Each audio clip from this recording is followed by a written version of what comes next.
வணக்கம். சித்திரை மாதத்துல கத்திரி வெயில் மே 4ஆம் தேதி ஆரம்பிக்குதுங்க. சோ அது 21 நாள் பயங்கரமான வெயில நமக்கு கொடுக்கும் அப்படின்னு சொல்றாங்க.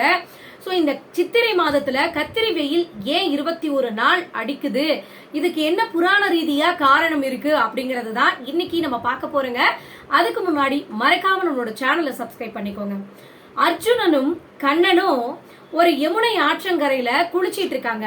அப்போ அந்த ஆத்தங்கரைக்கு பக்கத்துல தான் காண்டவ வனம் அப்படிங்கிற ஒரு வனம் இருக்கு.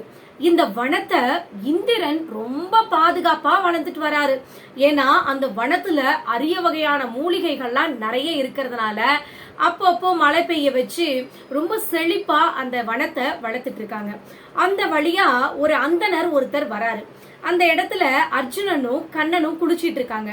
அந்த அந்தனர் என்ன கேக்குறாருன்னா, தம்பி எனக்கு கடுமையா பசியா இருக்கு, உங்களை பார்த்தா ரொம்ப நல்லவங்க மாதிரி தெரியுறீங்க, அதனால என்னோட பசி பிணியை தீக்கிறதுக்கு நீங்க ஏதாவது உதவி பண்றீங்களா அப்படின்னு சொல்லி அந்த அந்தனர் கண்ணன் கிட்ட கேக்குறாரு.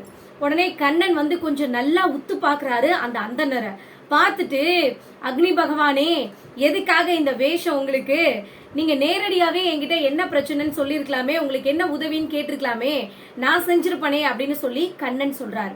உடனே அக்னி பகவான் தன்னுடைய சுயரூபத்துக்கு சொல்றார், எல்லாமே தெரிஞ்ச பகவான் நீங்க, உங்களுக்கு தெரியாதது எதுவுமே கிடையாது, எனக்கு என்ன ஒரு உதவி வேணும் அப்படின்னு கேட்டீங்கன்னா, துவேதசி அப்படிங்கிற மன்னனுக்காக ரொம்ப நாளா துர்வாச முனிவர் பயங்கரமான யாகத்தை நடத்தினார். இந்த யாகத்துக்காக நெய்யை எடுத்து எடுத்து அக்னி பகவான், அதாவது என் மேல ஊத்திக்கிட்டே இருந்தாரு. அதிகப்படியான நெய்யை ஊத்திட்டாரு. இந்த நெய்யை குடிச்சதுனால எனக்கு ரொம்ப மந்த நிலை ஏற்பட்டுருச்சு. அந்த சரி பண்றதுக்காக இந்த மூலிகை இருக்கக்கூடிய இந்த வனத்துக்கு நான் வரேன். நான் எப்பெல்லாம் இந்த வனத்துக்குள்ள பூந்து நான் அந்த மூலிகையை சாப்பிட ஆரம்பிக்கிறேனோ அப்பெல்லாம் இந்திரன் மழை பெய்ய வச்சு என்ன இந்த இடத்தை விட்டு கிளப்பி விட்டுறாரு.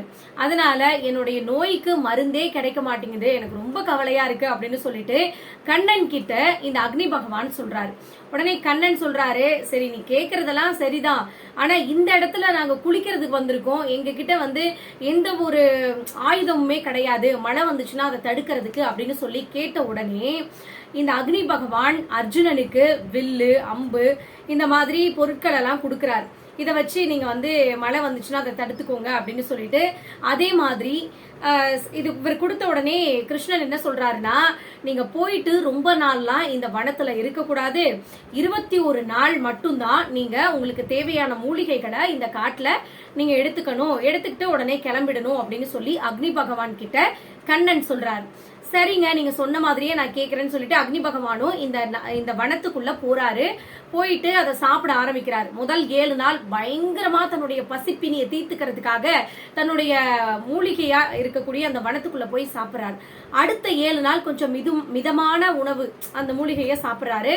அதுக்கு அடுத்த 7 நாள் தன்னுடைய பசி எல்லாத்தையும் தீர்த்துக்கிட்டு ஃபைனலா கண்ணன் கிட்டையும் அர்ஜுனன் கிட்டையும் விடை பெற்றுட்டு போறாரு. ஆனா இவர் சாப்பிடுற நேரத்துல கிடுகிடு கிடுன்னு காட்டுல தீப்பிடிச்சு எரியறத பார்த்த இந்திரன் உடனே மழை பெய்ய வைக்கிறார். இந்த இடத்துல மழை பெய்யாத பாதுகாக்கிற அர்ஜுனன் ஒரு கூடு மாதிரி அந்த வில்லு அம்பெல்லாம் வச்சு ஒரு கூடு மாதிரி அந்த இடத்துல செஞ்சு மழை வராத காப்பாத்துறாரு. சோ இந்த 21 நாள் இந்த அக்னி பகவான் இந்த வனத்துல போய் தனக்கான பசிப்பினியை தீர்த்துக்கிற நாள் தான் இந்த அக்னி நட்சத்திரம் அப்படின்னு சொல்லி புராணங்கள்ல சொல்றாங்க. ஆனா இன்னைக்கு அக்னி பகவான் தன்னுடைய பசியை தீர்த்துக்கிறாரோ இல்லையோ தெரியலங்க, மக்கள் படாத பாடுபட்டு இருக்காங்க. இன்னைக்கு வெயில் ஆல்ரெடி பயங்கரமா வீசிட்டு இருக்கு, அதுவும் இந்த அக்னி நட்சத்திரம் வருது அப்படின்னா இன்னும் பயங்கரமா இருக்கும். சோ மக்கள் ரொம்ப ஜாக்கிரதையா இருங்க. இந்த வெயில் காலத்துல அதிகமா இந்த 11 மணில இருந்து 4 மணி வரைக்கும் வீட்டை விட்டு தேவையில்லாம வெளியில வர வேண்டாம்.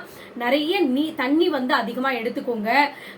இந்த தர்பூசணி, முலாம்பழம் இந்த மாதிரி நீர்ச்சத்துகள் அதிகமா இருக்கிற அந்த பழத்தை சாப்பிடுங்க. இது ரொம்ப ரொம்ப நல்லதுங்க. சோ வெளியில உங்களுக்கு போகக்கூடிய சூழ்நிலை வந்தா கூட நல்ல ஒரு காட்டன் துணியை நீங்க போட்டுட்டு போறது ரொம்பவே சேஃப்டி. சோ இதுதான் அக்னி நட்சத்திரம் வரதுக்கான காரணம் அப்படின்னு புராண ரீதியா சொல்றாங்க. சோ இத பத்தி நீங்க என்ன நினைக்கிறீங்க அப்படின்னு மறக்காம கமெண்ட் பண்ணுங்க. நன்றி, வணக்கம்.